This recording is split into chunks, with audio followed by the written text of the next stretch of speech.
Bolehkah seseorang atau kelompok masyarakat melakukan pemungutan liar di kawasan wisata dengan berdalih tempat tersebut merupakan wilayah mereka? Karena banyak pengalaman, ketika berada di tempat wisata, mereka dimintai uang keamanan atau uang lainnya. Apakah pelaku pemungutan ini dapat dipidana? Dan bagaimana proses penyelesaiannya agar masyarakat yang berkunjung bisa lebih tenang dan nyaman? Saat ini, kita akan membahas tentang pungli. Apa yang dipikirkan saat mendengar kata pungli, atau sering mengalami kejadian pungli, seperti pada kejadian berikut? Penelusuran dilakukan oleh Detik Jabar. Nah, Kiungku Sukabumi teh araweuh tiketan rudat. Loba pungli Sukabumi mah. Cisolok ya Cipanas 50, tadi Cibangban 40. Enak karang haung geus maju cepe ieu teh da. Rudat Sukabumi mah rudat. Waingan arembungan arulin ka Sukabumi da. Ditagi da hareup ditagi. Araweuh tiketan guys ya. Cipanas Cisolok rudat. Ting ka mana pemerintahna ieu rungsing. Ku kami mah tim travel mah dipiralkeun ame unu ka dieu kagok pusing. Pria yang memiliki inisial AR adalah seorang pengelola agen travel. Ia mengaku membuat unggahan karena buntut kekesalan ia yang sudah 3 kali membawa wisatawan ke kawasan Geopark Ciletuh, Pelabuhan Ratu. Dia selalu diminta soal tarif parkir hingga tiket yang tidak jelas saat mengunjungi destinasi wisata di kawasan tersebut. Pengalaman tidak mengenakan yang dialami AR saat membawa puluhan wisatawan ke Karanghawu. Ia menyebut bukan kali pertama ia kerap diminta membayar parkir sampai 100.000. Menurut AR, ia tidak masalah dengan parkir tersebut selama alur retribusinya jelas. Ditambah, ia harus melaporkan ke kantor terkait uang yang keluar berapapun nilainya. Contoh selanjutnya di objek wisata Pantai Carita, Pandeglang, Banten yang menjadi korban pungutan liar atau pungli karena dijebak viral di media sosial. Oki mengaku dimintai uang oleh pria yang mengklaim sebagai pemilik jembatan bambu tersebut. Jembatan bambu itu panjangnya sekitar 5 meter yang dibangun di atas celah tanah. Menurut Oki, dia dan istri masing-masing dimintai uang sebesar 5.000 setelah melewati jembatan bambu tersebut. Dia juga bercerita bagaimana penjaga jembatan itu mengejar para pengunjung lain yang telah melewati jembatan bambu itu untuk meminta uang. Alasan para penjaga jembatan tersebut saat meminta uang kepada pengunjung adalah jembatan bambu itu dibuat oleh dana pribadi. Ombudsman Republik Indonesia Perwakilan Nusa Tenggara Barat atau NTB menemukan ada pungutan liar di sejumlah tempat wisata di kawasan ekonomi khusus atau KEK Mandalika, Lombok Tengah, NTB.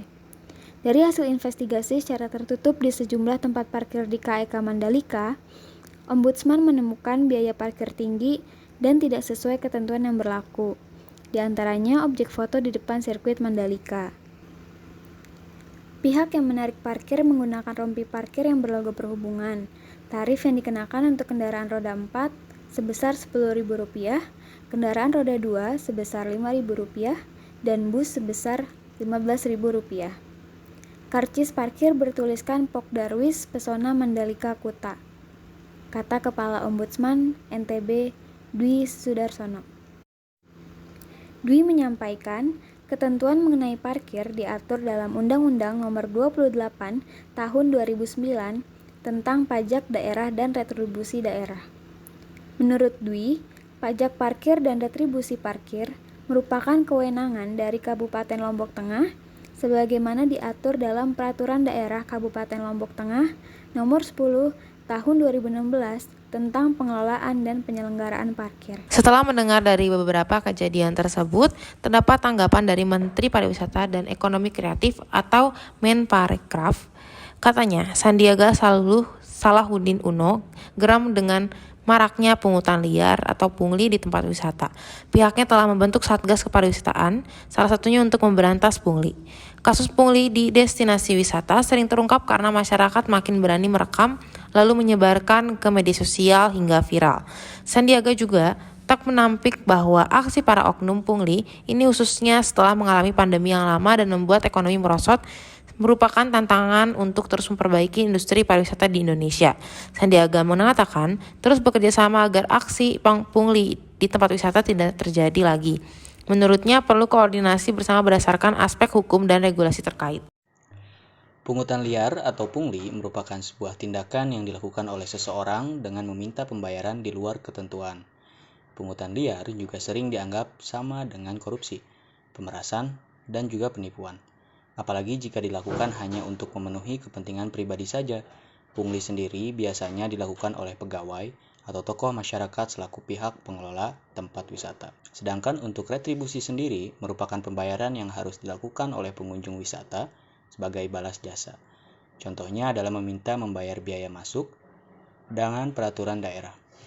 Retribusi sendiri sering disebut sebagai sumber biaya selain pajak yang dilakukan oleh masyarakat. Berikutnya, faktor adanya penarikan pungutan liar. Sesuai dengan aturan hukum pungli, dilarang untuk menariki pungutan liar. Akan tetapi, masih ada orang yang melakukan penarikan pungli dengan beberapa alasan.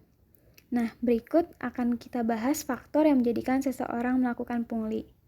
Yang pertama, faktor ekonomi. Faktor ekonomi adalah alasan mengapa banyak orang yang melakukan pungli. Hal ini berkaitan dengan kurangnya pemasukan seseorang sehingga mencari keuntungan pribadi dengan cara pungli. Padahal sudah tahu bahwa pungli adalah kegiatan yang dilarang pemerintah. Faktor yang kedua yaitu mental. Mengenai perbedaan retribusi dan pungli di tempat wisata, jika pungli adalah kegiatan yang dilarang karena bisa merugikan pengunjung, seseorang yang melakukan pungli bisa saja dipengaruhi keadaan mentalnya. Yang ketiga, faktor budaya. Faktor lain yang memicu terjadinya pungutan liar adalah karena faktor budaya. Misalnya, ada sebuah badan atau organisasi yang memang sebelumnya melakukan pungutan liar. Hal tersebut akan terjadi secara turun-temurun sampai ke kepengurusan berikutnya. Dan faktor yang terakhir yaitu tidak dikontrol. Faktor terakhir ini karena pihak pemerintah tidak melakukan kontrol langsung kepada pengelola wisata sampai melakukan pungli. Apabila Anda menjadi korban pungli, maka cara melaporkan pungli di tempat wisata adalah dengan melaporkan ke pihak berwajib. Atas keberatan adanya pungli di kawasan tempat wisata, berikut kami berikan tips menghadapi pungli di kawasan tempat wisata. Yang pertama, langkah utama yang dapat dilakukan pengunjung adalah dengan menyampaikan keberatan kepada masyarakat setempat. Cara kekeluargaan seperti melaporkan kepada kepala desa atau ketua rukun tetangga atau biasa disebut RT setempat patut dilakukan agar teguran dapat disampaikan langsung oleh kepala desa atau ketua RT kepada warganya yang melakukan pungli. Yang kedua, jika tidak berhasil, pengunjung dapat melaporkan pungli tersebut kepada Dinas Kebudayaan dan Pariwisata atau Disbudpar setempat agar dapat ditertibkan dan ditindaklanjuti oleh kepala Disbudpar. Yang ketiga, tempat wisata di suatu daerah pada dasarnya diawasi oleh Satpol PP atau anggota polisi Pamong Praja, yang juga berwenang untuk melakukan tindakan penyelidikan terhadap warga masyarakat, aparatur atau badan hukum yang diduga melakukan pelanggaran atas peraturan daerah atau Perda dan atau peraturan kepala daerah.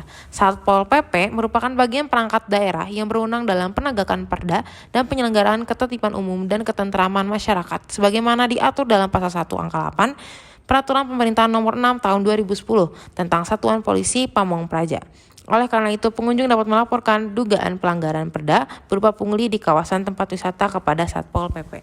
Nah, setelah mendengar contoh mulai dari kawasan Geopark Ciletuh, wisata Pantai Carita, perwakilan Nusa Tenggara, hingga tanggapan Menteri Pariwisata dan Ekonomi Kreatif, dapat disimpulkan bahwa aksi para oknum pungli ini marak terjadi dan sangat merugikan tempat wisata dan juga wisatawan. Faktornya bisa terjadi karena ekonomi, mental, dan juga faktor budaya.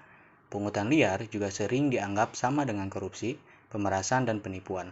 Akibat dari pungli ini dapat merugikan tempat wisata dan juga wisatawan. Oleh karena itu, jangan lupa untuk selalu berhati-hati ketika kita berada di tempat wisata dan dimanapun. Jangan mau untuk memberikan uang kepada pungli dan selalu ingat tips untuk menghindarinya. Terima kasih, sampai jumpa.